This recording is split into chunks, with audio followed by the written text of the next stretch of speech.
रात लगभग 3 बजे हैं। मैं खरोरा और बंगोली जो है उस जगह में हूँ। और देखिए ये जो गाड़ी है, इसी गाड़ी से एक माजदा टकराई है और उसकी एक्सीडेंट बहुत बड़ी सड़क दुर्घटना हुई है। आप तस्वीर देखिए, अभी ये जो ट्रक जा रही है इसी ट्रक से टक्कर हुई थी।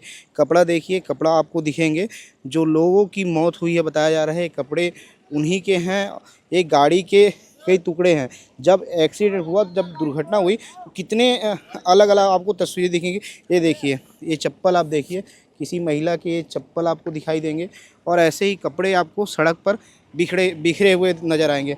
इससे पहले जब तस्वीरें आई तो सड़क पर लाशें कई रखी हुई, बिछी हुई ऐसे दिखाई पड़ रही थी। लेकिन ये तस्वीरें देखिए, छोटे छोटे बच्चे के चप्पल आपको दिखाई देंगे और ये उपचार की सामग्री है। कपड़े भी हैं इस जगह में। सड़क के किनारे में कपड़े हैं। सड़क की मैं तस्वीर एक बार दिखा देता हूँ।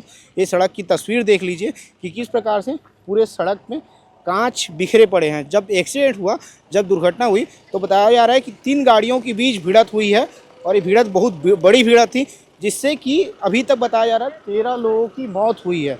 और ये तस्वीर मैं आपको दिखा दे रहा हूँ।